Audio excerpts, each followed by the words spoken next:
Hello, friends. Today we're going to talk about social mobility.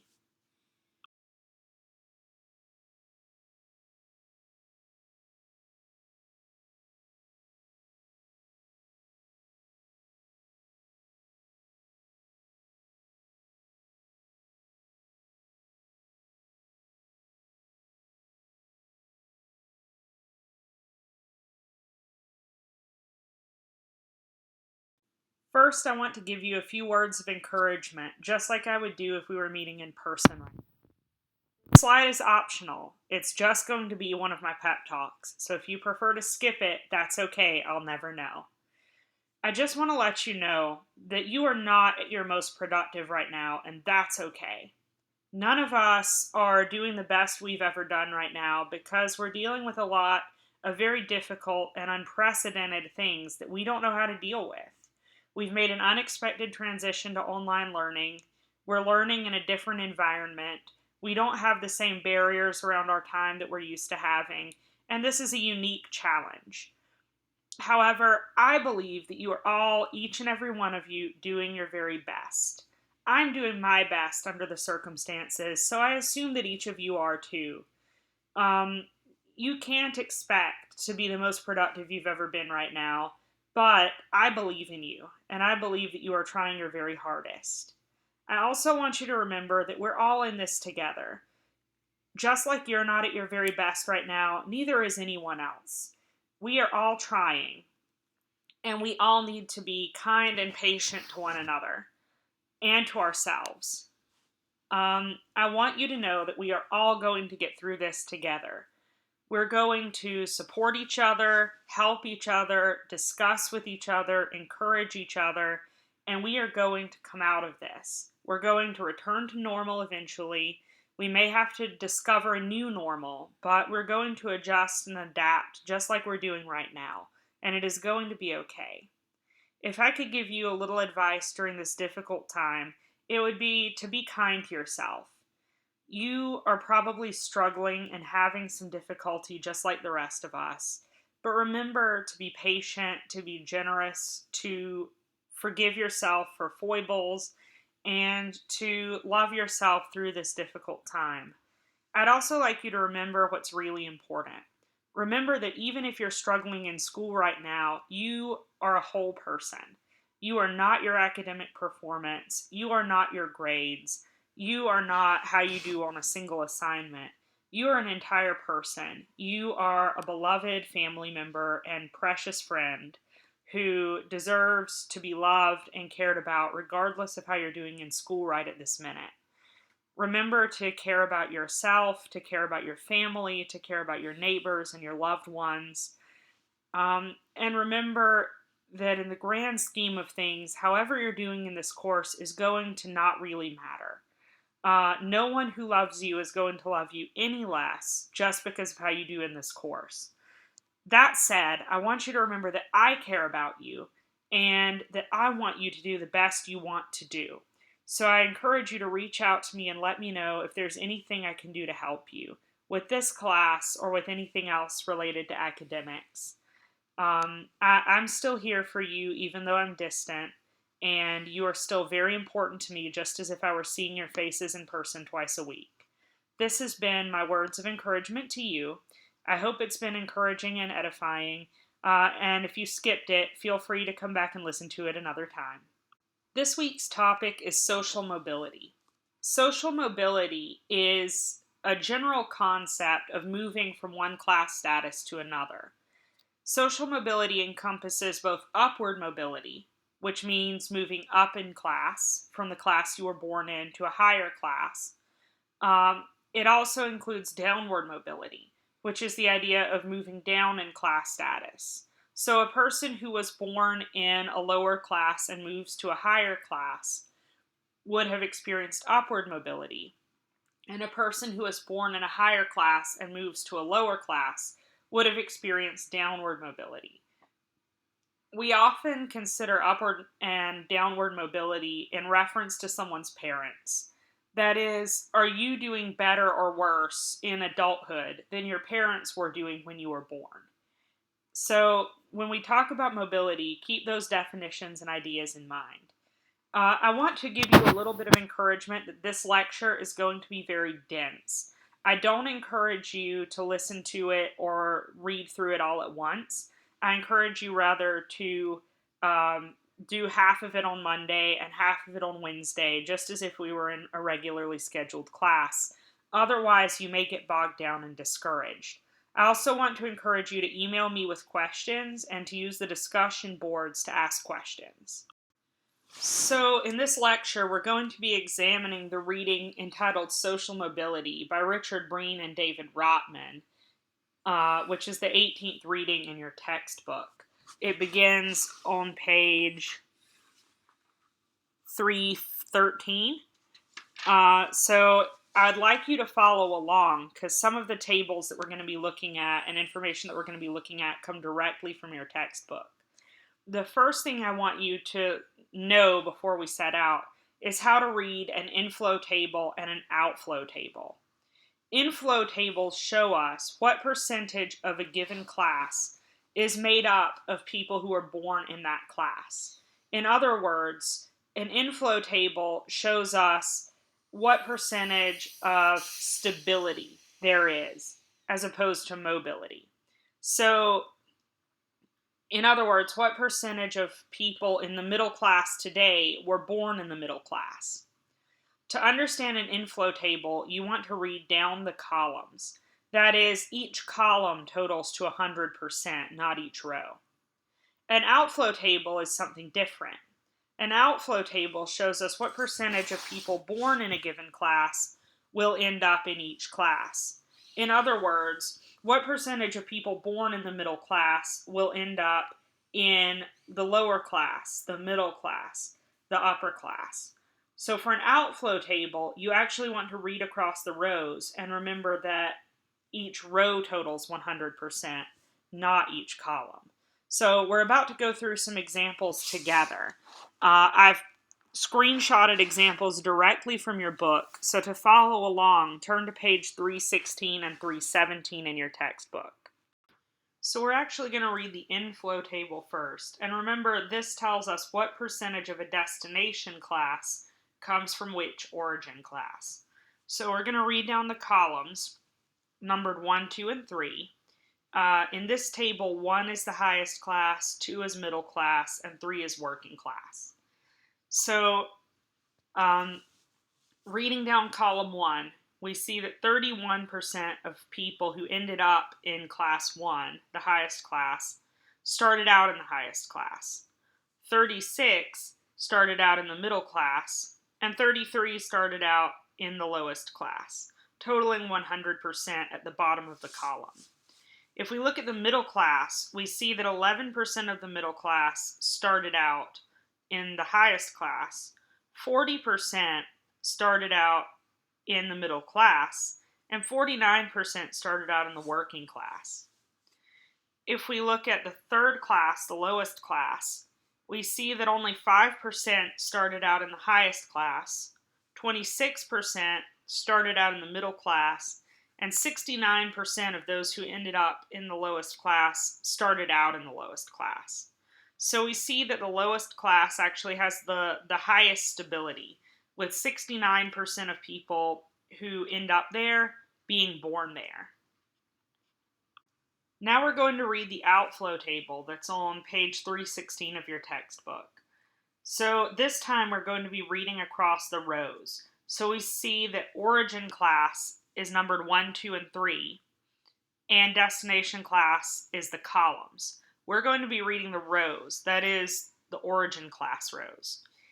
Notice that under total, each row totals to approximately 100. Although if you read the note in your textbook, they don't total exactly 100 because of rounding. So we're going to start by reading row 1 under origin class. So we see that people who started out in class 1, 59% of people who started out in class 1 ended in class 1. 26% of people who started out in class 1 ended up in the middle class, class 2. 15% ended up in the lowest class, class 3. If we go to the middle class, class 2, remember we're reading across the rows, we can see that 28% of people born in the middle class ended up in the highest class. 37% of people who started out in the middle class ended up in the middle class, and 36% of people who started out in the middle class ended up in the lowest class. Then if we look at the lowest class, reading across the row numbered 3, we see that 15% of people who started out in the lowest class ended up in the highest class. 27% ended up in the middle class, and 57% ended up in the lowest class. What to notice here is a phenomenon called the stickiness of the extremes. So notice that class number 2, the middle class, is pretty evenly distributed. There's actually a fair amount of mobility from the middle class to the upper class at 28%. Some stability, with 37% of people who start out in the middle class ending up there, and some downward mobility, with 36% ending up in the lowest class. So people who start out in the middle class actually have a similar chance of moving up, down, or staying the same. But if you look at the upper class and the lower class, they're almost exactly the same, with 15% moving to the other extreme, and between 59 and 57% staying put. So most people and about 26% moving to the middle class. So we see that people in the highest class experience much less downward mobility, and people in the lowest class experience much less upward mobility. This is a phenomenon, again, called the stickiness of the extremes. It means that if you end up at one end of the class distribution, you have a very low likelihood of moving anywhere, but especially to the other extreme position. Although inflow and outflow tables of mobility can be really useful in telling us about social mobility and social stability, there are some drawbacks to these methods. The first drawback to understanding mobility by looking only at inflow and outflow tables is that they're based on samples that seek to be representative but don't tell us much about how class works in the population. So, for example, if you look at the 3-class mobility table of men in England and Wales, 1972, on page 315 of your textbook, it tells you the totals in each class. And you can see that class 1 has only about 2,375 people, and the middle class has about the same number of people, while the working class has twice as many people. While this may be representative of England and Wales in 1972, it's certainly not representative of how class works in most populations. In most populations, the middle class and working class would be larger, and the upper class would be much smaller. So it doesn't show us what the actual relative size of each class is, and this is a problem because 5% mobility from the tiny upper class may mean very little compared with 5% mobility from the much larger lower class. Another drawback is that what these tables are measuring is, in this case, sons' social classes compared with their fathers' social classes, but more generally, parents' social classes compared with their children's social classes. This assumes that the same class structure exists in a society across generations. So it could be that the middle class shrinks so much that mobility to the middle class actually becomes harder in the course of a generation. We'll talk more about that later. Another drawback with mobility tables is that they don't consider how the composition of classes within a population changes over time. So they assume that the same occupations exist over time, for example, and that each occupation has the same class status, and that the same occupations remain available to children that were available to their parents. For example, my grandfather worked on an assembly line in an automotive factory for General Motors in the 1950s, and he earned enough money through that to support a non working spouse, 4 children of his own, and a number of foster children, and maintain a large farmstead. Um, this is not how working on an assembly line works today. He was also able to retire with a fairly large pension, which is also not how assembly line workers make a living today. The occupation my grandfather had, although I could still become an assembly line worker, the occupation my grandfather had is no longer really available to people like me today. So, classes change over generations, and the compositions of classes in a population change over time. So, these measures are still very useful, but it's important to consider these caveats when moving forward. Now, we're going to talk about some different conceptions of social mobility. When we talk about social mobility, we could mean different things. For example, we could mean intergenerational mobility, which is illustrated in inflow and outflow tables. What's the probability of being born in one class and moving into a different class? We could also mean how does the class composition of a society change? Or we could mean how does your occupation relate to your class status? And how does that change over time? We're going to talk about some of these different conceptions now. We've already talked about intergenerational mobility, the likelihood of being born in one class and moving to another. Now we're going to talk about a related concept of structural mobility. Structural mobility relates to what classes and what opportunities for class status are available in a society at a given time. This relates to the example I gave of my grandfather working as a United Auto worker for General Motors in the 1950s and 60s and earning a very good living, but you couldn't necessarily have that opportunity today. So we're going to look at how the class structure changes from generation to generation, focusing on the United States. And the big takeaway here is that a lot of opportunities for social mobility that we used to have are no longer available to us today. That a lot of high wage jobs that don't require as much education, that are kind of easier to attain, are going away and not coming back as far as we know. So that sounds grim, but we're going to talk about some other ideas later on. So don't lose hope. So this graphic is actually a projection. This comes from the Bureau of Labor Statistics, and it's the projected annual rate of change per industry in the United States. And it's projected from 2018 to 2028, measured in 2016. So if you look, this is the annual rate of change for wage and salary employment, 2018 through 2028. So if you look at the bars that are facing right, the bars in the top part of the body of this chart, those are industries that are projected to grow.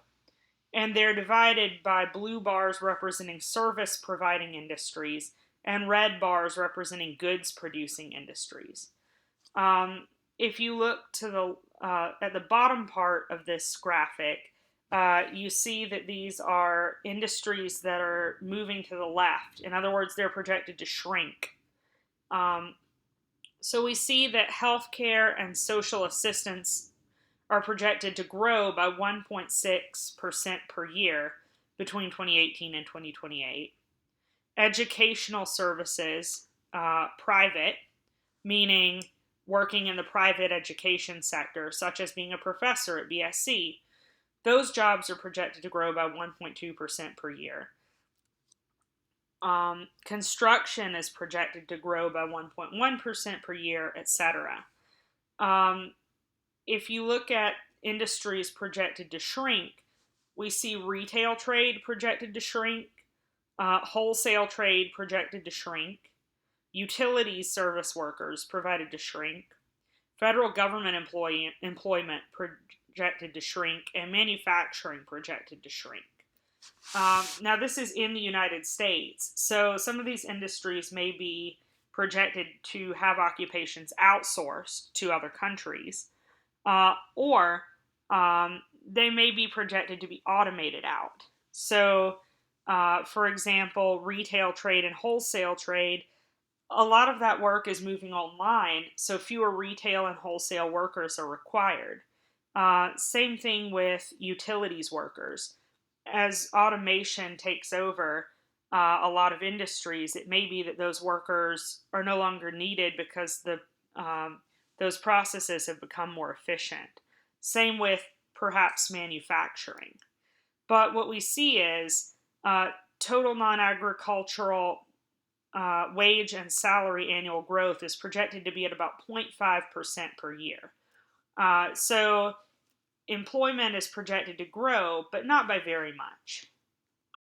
So this graphic illustrates the same concept as the previous one, but using actual Bureau of Labor Statistics data from 2008 through February of 2014. So on the left of the illustration, you see millions of jobs lost in different wage levels from 2008 through February of 2010. And then on the right of the graphic in the lighter color, you see jobs gained in those same industry wage levels from February 2010 to February 2014. So we see that high wage jobs that paid between $20 and $32 per hour lost 3 million-ish jobs between 2008 and February 2010. Middle wage jobs that pay $13 to $20 an hour lost 3 million-ish jobs between 2008 and 2010. And minimum wage or low wage industries lost 1 million or lost about 2 million jobs between 2008 and 2010. To the right of the graphic in the lighter red color, you see jobs gained February 2010 to February 2014. And here you see that the high wage industries recovered most of the jobs they lost, about 2 million instead of 3.5 million. And the mid-wage industries gained back also most of the jobs they lost. The only industry wage level industry that grew was the low wage industries. They gained back almost 4 million jobs compared to almost 2 million lost.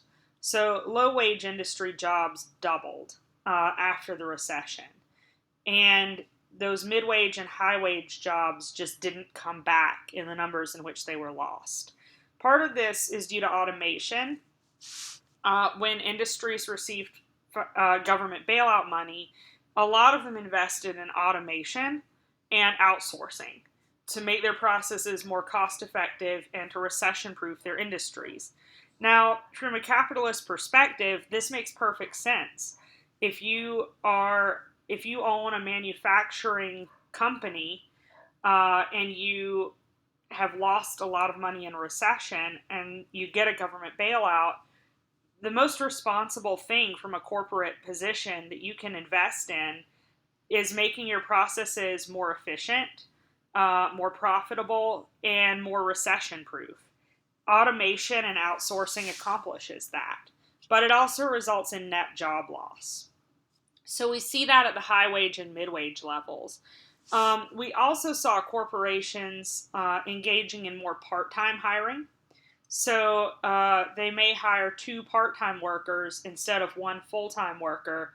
The advantage to the corporation being that they don't have to pay for benefits anymore. So we saw low-wage industries such as the service industry really grow following the 2008 recession, but higher wage industries really shrink. This final illustration of structural or forced mobility simply shows that the middle class is contracting. This shows data from the Pew Research Center from 1971 through 2015. And what's important is to look at this orange bar in the middle. Notice the y-axis is years, and it goes from 1971 at the top to 2015 at the bottom. And notice that each year, each decade, the middle class is contracting.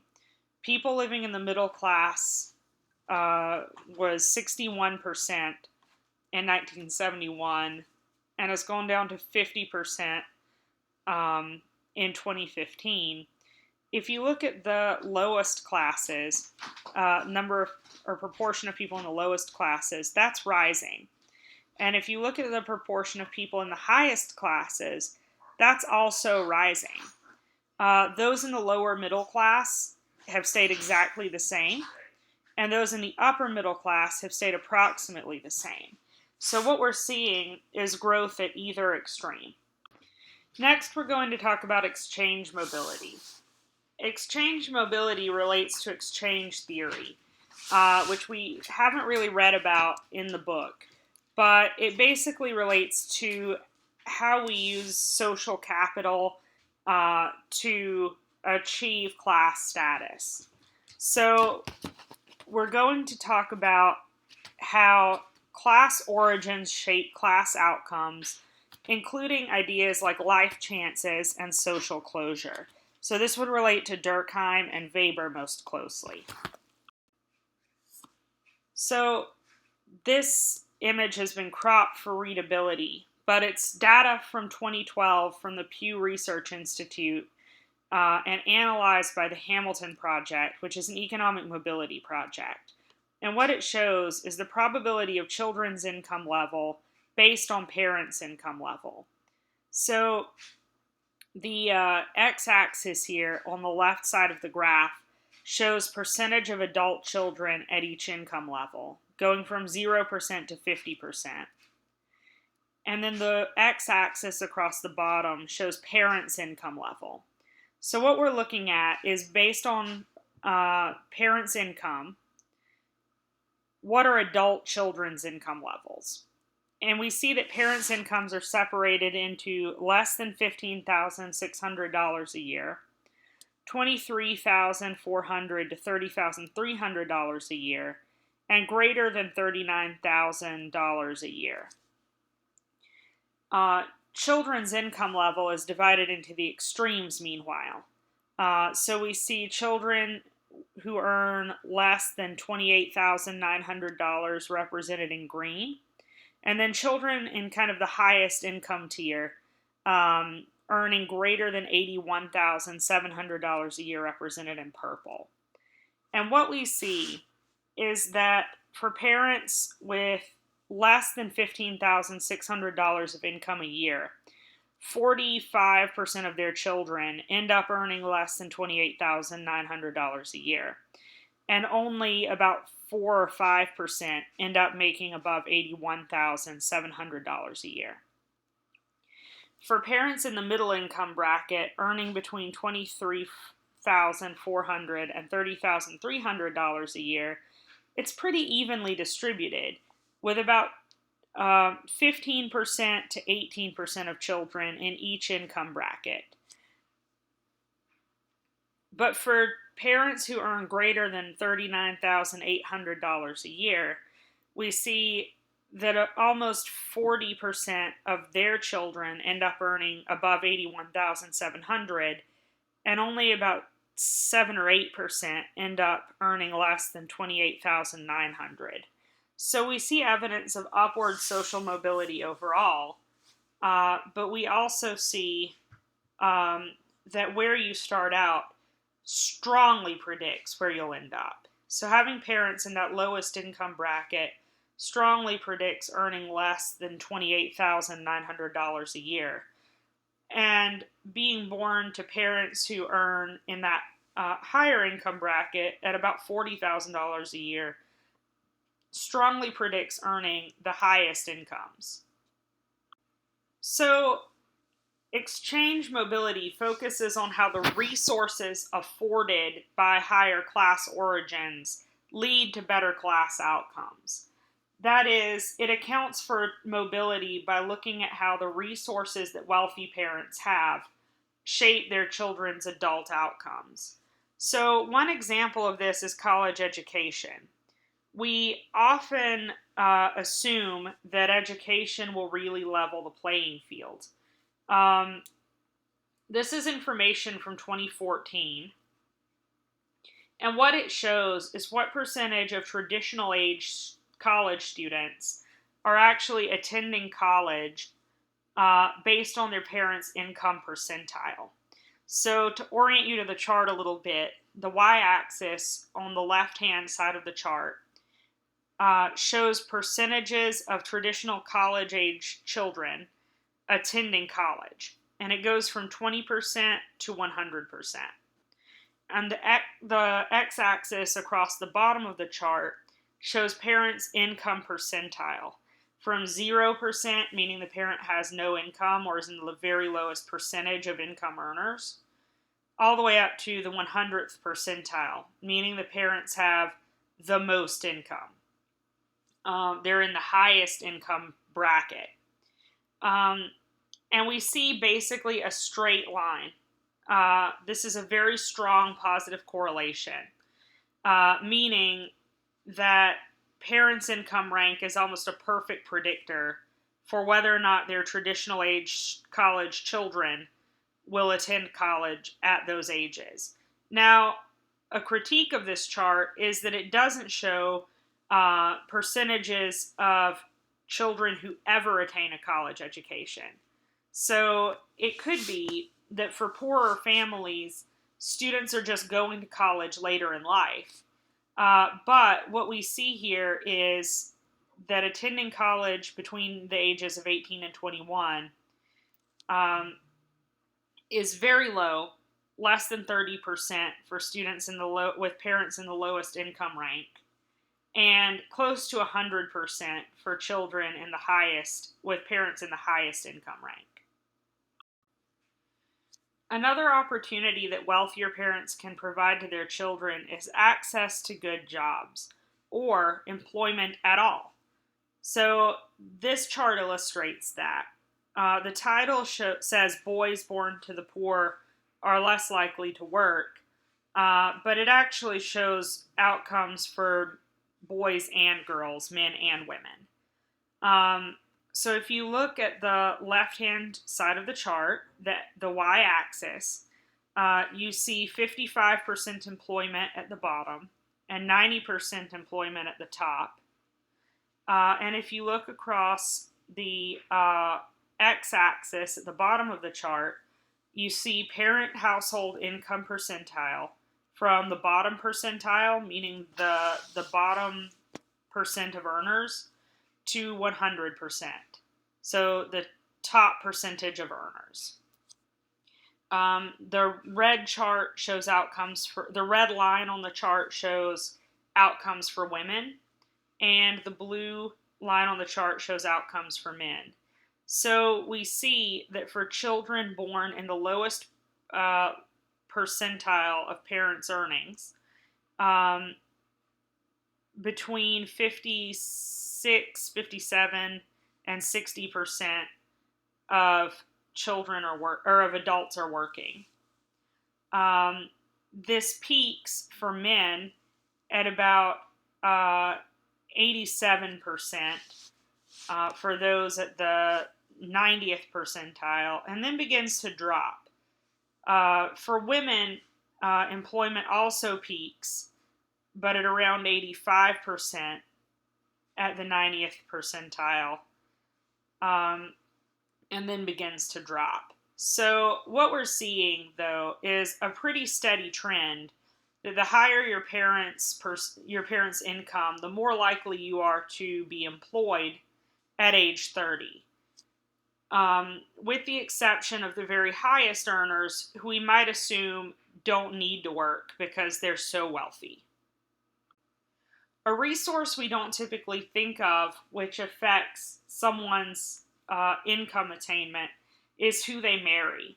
So the link below takes you to an infographic that's interactive. So you can actually like click through it and find different information for who marries whom based on their occupation.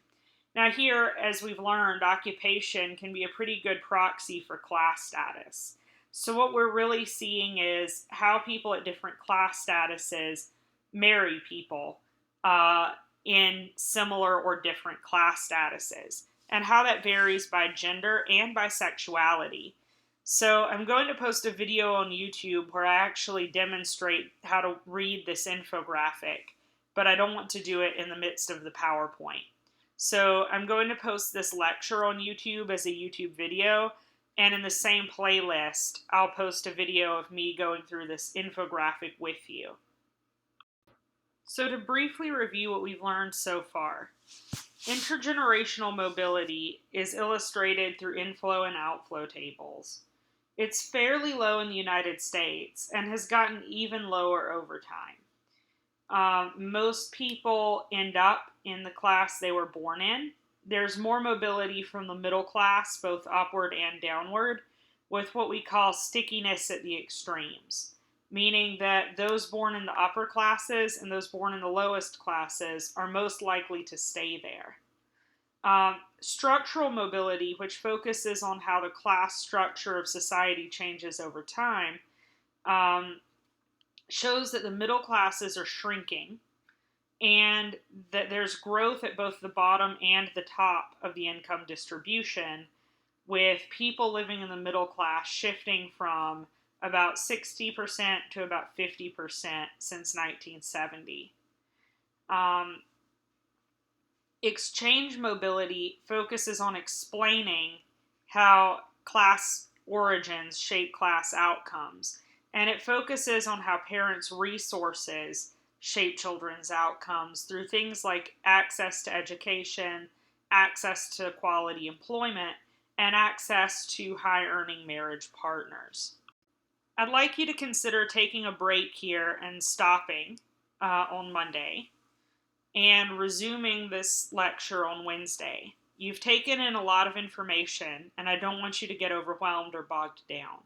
So this is a good stopping point, and what I'd like you to do is come up with some questions you have about social mobility so far and post them to the discussion forum so we can all talk about them.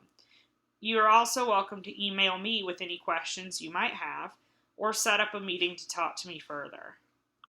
Okay, I'm assuming that it's Wednesday now and you're listening to the second part of the PowerPoint and lecture. Before we get started, I'd like you to go back and review the concepts for Monday before moving forward. You might also want to look back at the discussion boards or at any emails we might have exchanged and write down some answers to your questions.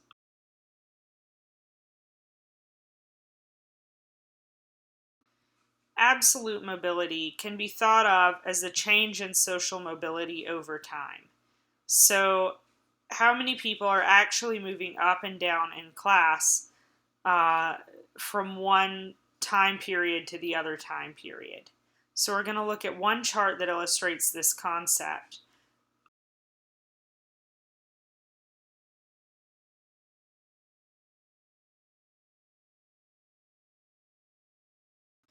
This chart came from a popular publication by the Brookings Institution, but it's adapted from data by Raj Chetty in 2014 in his article entitled The Fading American Dream, Trends in Absolute Income Mobility Since 1940. So what it shows is the share of children making more than their parents based on birth cohort.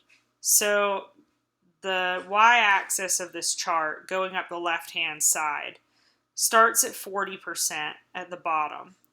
That would represent 40% of children earning more than their parents did. And goes all the way up to 100% of children earning more than their parents did. And along the y-axis, or the x-axis at the bottom of the chart, you see not years, but birth cohorts. So the reason it ends at 1984 is that we're now looking at the adult incomes of children born in 1984. So in 2014, children born in 1984 would have been 30. So we're looking at children's income at age 30 by year that they were born. So we can see that for people born in 1930, when they were 30, or in 1940, when they were 30 years old, 90% of them were earning more than their parents. Whereas by the time children born in 1984 reached 30 in 2014, right around 50% were earning more than their parents. This is an all-time low. We now see that you have no better than a 50-50 shot of out-earning your parents. Social fluidity is a measure of society's openness to upward social mobility. It's usually measured as one's odds of ending up in the highest class based on one's class of origin. So basically, it's a measure seeking to describe how socially open is a society. How possible is it to move from the lowest class to the highest class in one's lifetime? We're going to look at a couple of illustrations of that now. So this graphic shows overall social mobility in the United States based on income quintile at birth. So if you look at the y-axis down the left side, you see percentage of adults in a given quintile at age 40. And if you look at the x-axis along the bottom, you see birth quintiles. Now, I find this a little confusing because Q1 is the lowest quintile, the bottom quintile, represented in blue. Q2 is the second quintile, represented in this light purple color. Q3 represents the middle quintile, represented in red. Q4 represents the fourth quintile, represented in pink. And Q5 is the highest quintile, represented in tan.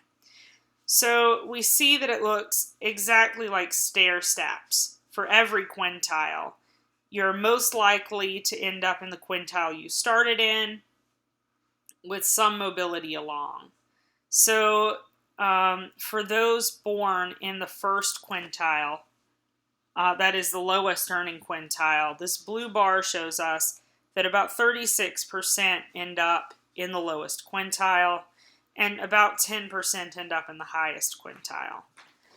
And for those born in the highest quintile, about 11% end up in the lowest quintile, and about 30% end up in the highest quintile. So here again, we see the kind of stickiness of the ends. For all the middle quintiles, interestingly, we see a lot more even distribution. We see for Q3 or Q2 that there's about 20% in each quintile. For Q3, there's between 17 and 21% or 22% in each quintile.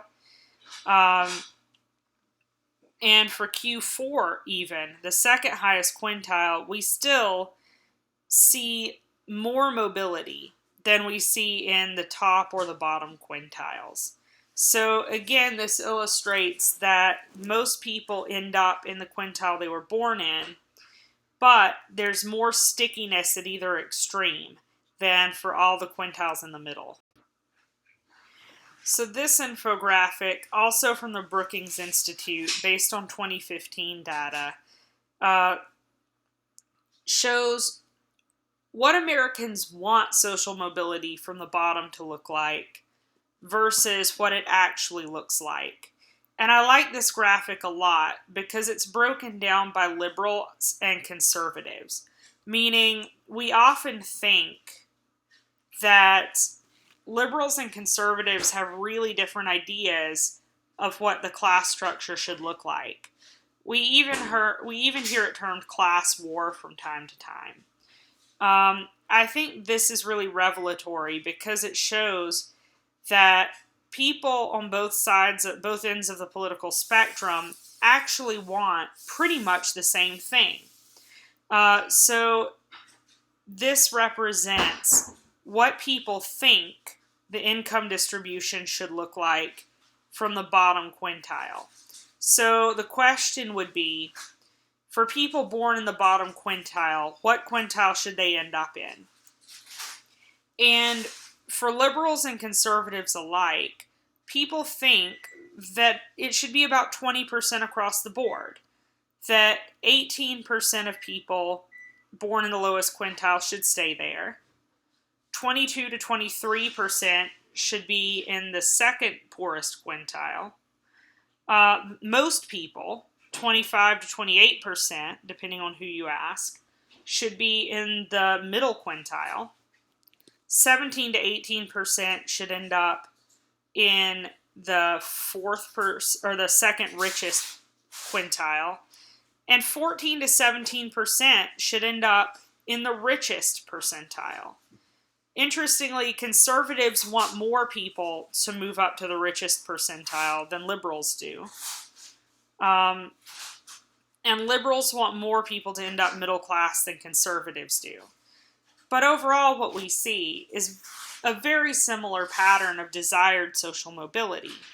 But when we compare this to actual social mobility, represented by Pew data from 2015, what we see is that 43% of people born in the lowest quintile stay there. 27% end up in the second poorest quintile. 17% end up in the middle quintile. Only 9% end up in the second richest quintile, so about half as many as people say they want. And 4%, or less than a quarter of what people say they want, end up in the richest 20%. So what this infographic tells me is that people are, in terms of their ideals and their beliefs, open to a much more equal class distribution than what we actually have. So this is an interesting take on social fluidity in terms of people's desires for greater equality. Now I want to move past the readings in your textbook and go on to a more contemporary conception of social mobility that's not discussed in the reading. This is called the social genome model, and it connects the idea of policy interventions to the life course model from sociology. Remember that the life course model examines how people's life trajectories change based on their origins and interventions that occur along the way.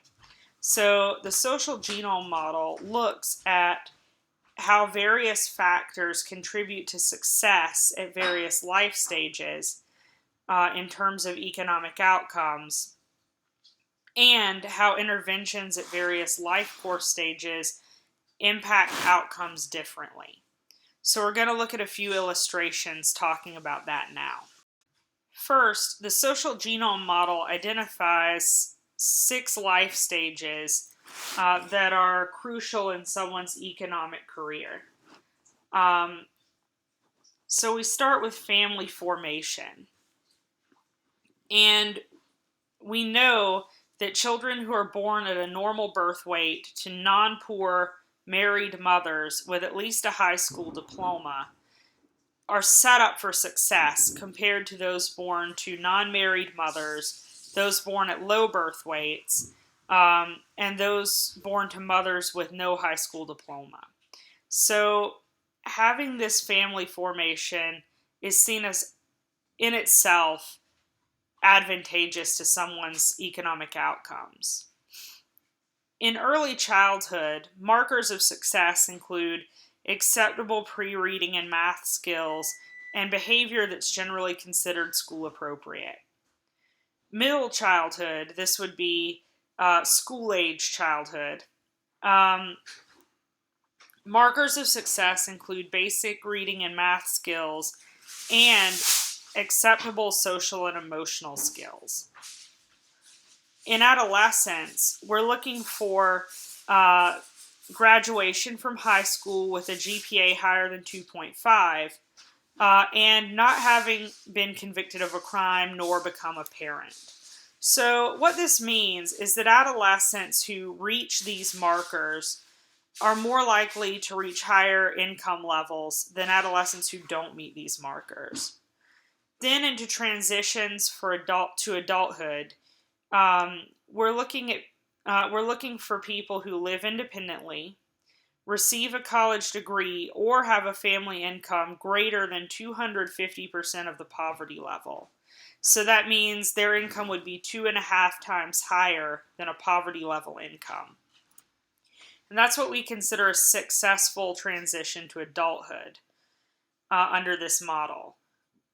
And then in adulthood, the markers of success we're looking for are someone who can reach middle class. That is a family income of at least 300% of the poverty level, or 3 times higher than a poverty level income. Now, these are not, it's important to note, markers of what it means to be a successful person. Instead, these are just factors we know that contribute to upward class mobility. So, having these markers of success at different life stages mean that a person is on the right track to achieve upward class mobility. So this figure comes from an article that applies the social genome model to class outcomes.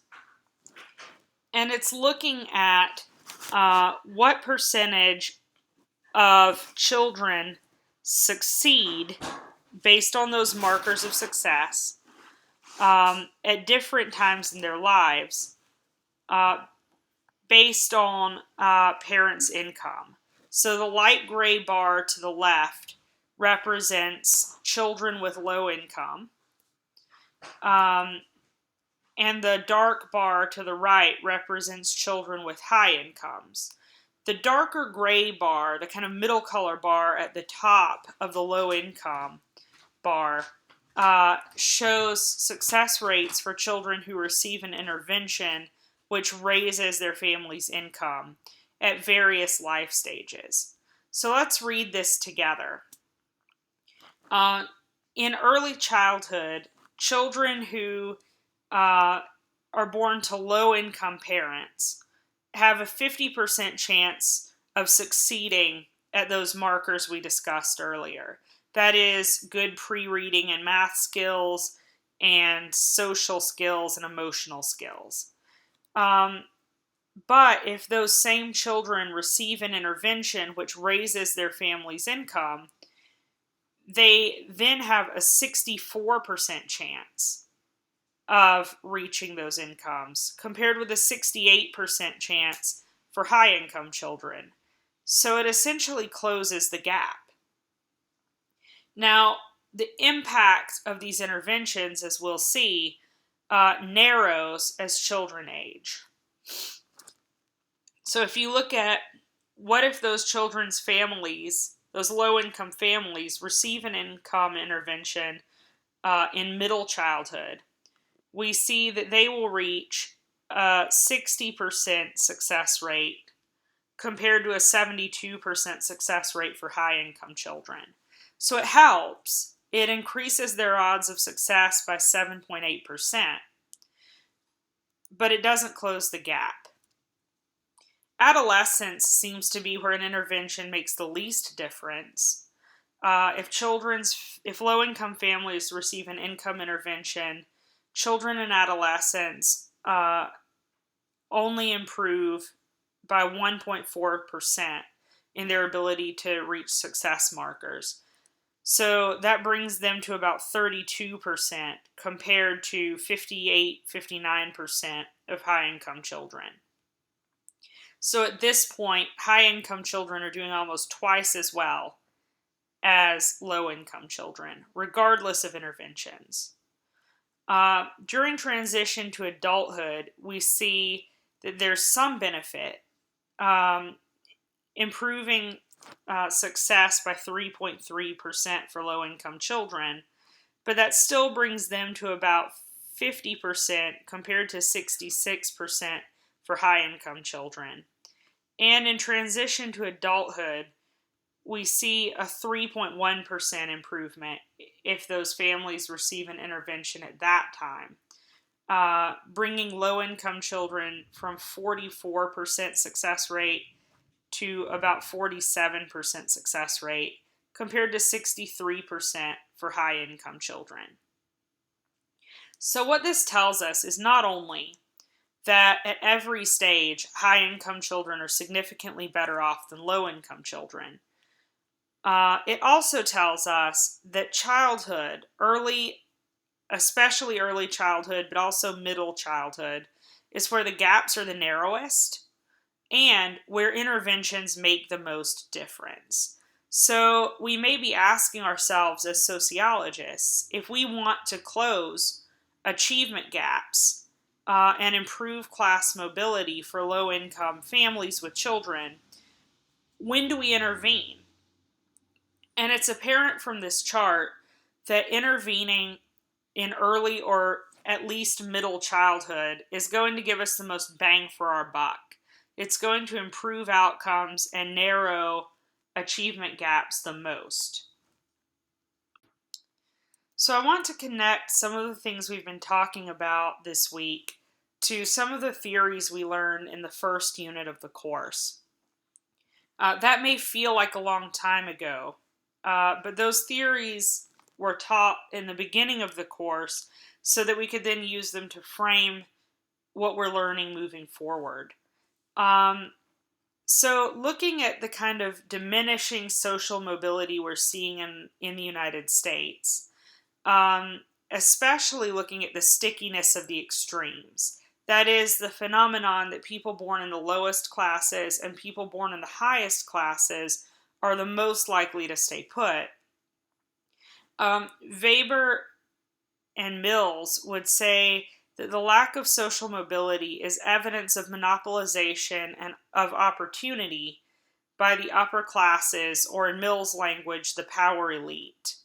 So if we consider the idea of exchange mobility, Weber and Mills would specifically say that because the wealthy are able to monopolize opportunity,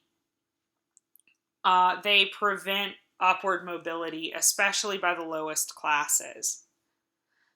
Evidence for this perspective includes such factors as access to education, access to employment, and access to high-value marriages. Now, what about Marx? We might think that if most people born in a class stay there, and if evidence points to reduced social mobility, heck, we even looked at a chart called the Fading American Dream, that if we no longer believe in class mobility and we recognize that we're living in an increasingly closed class system, that it might hasten the development of class consciousness. That is, if most people in a class stay there over their life course, might not the proletariat form class consciousness pretty readily because they see that they're not much better off than their parents, and that they largely have inherited their income status, and that they don't have a lot of opportunity to improve their lot in life. Marx would say this would prompt the proletariat to recognize their status as an oppressed working class, to form class consciousness, and to rebel. But this isn't what the data show. This isn't necessarily reflected in how people are thinking and acting about class. I want to show you an illustration of this in the next slide. So these two graphics show the actual and perceived social mobility of children in 2016 in the United States, Britain, France, Italy, and Sweden. So we notice that the purplish red bar represents perceived social mobility, and the kind of turquoise blue bar represents actual social mobility. So on the left, we see for each country the probability of remaining in the bottom quintile if you were born in the bottom quintile. So this is the probability that children born in the bottom quintile will stay there. And we see that in the United States, people actually have a pretty accurate perception of how likely children born in the bottom quintile are to stay there. The perceived chances of remaining in the bottom quintile is right around 31 or 32%, where the actual probability is around 33%. There's very little distance between the actual and perceived probability. In Britain, people perceive that the probability of staying in the bottom quintile, if you're born in the bottom quintile, is higher than it is. So people perceive that the chance of mobility is lower than it actually is. People perceive that 40% of children born in the lower quintile will stay there, when actually only about 30% will stay there. Similar patterns are found in France, Italy, and Sweden, with both the perceptions and the realities being somewhat lower. We see more diversity in gaps between actual and perceived mobility when we look at the probability of moving from the bottom to the top quintile of earnings. So notice that the scale is different. Predictions range from 5% to 15%. So in the United States, people perceive that people have about a 12% chance of moving from the bottom to the top quintile. In fact, they only have about a 7% chance, 7.5% chance. In Britain, people perceive that people have a 10% chance of moving from the bottom to the top quintile, but it's actually about 12.5%. Similar patterns can be found for France and Sweden, with Italy being spot on at 10%.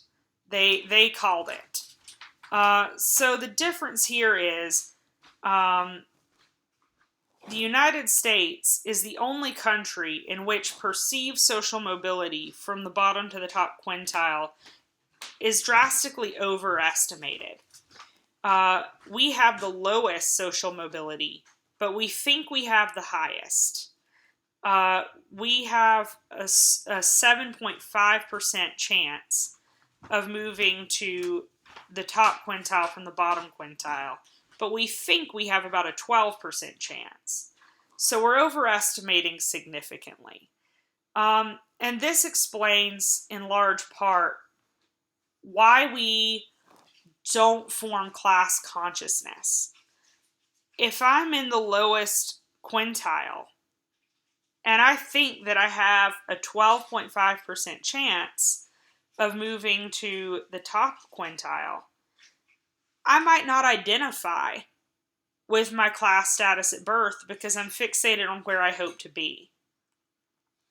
Whereas if I were Italian and I recognized that I had about a 10% chance, I might form class consciousness a little more readily. So this gives us some insight into why maybe Weber was more correct in his predictions about class consciousness than Marx might have been. Remember that Weber told us that people didn't really identify with their class status and were more likely to act in accordance with social prestige and political leanings rather than class identity.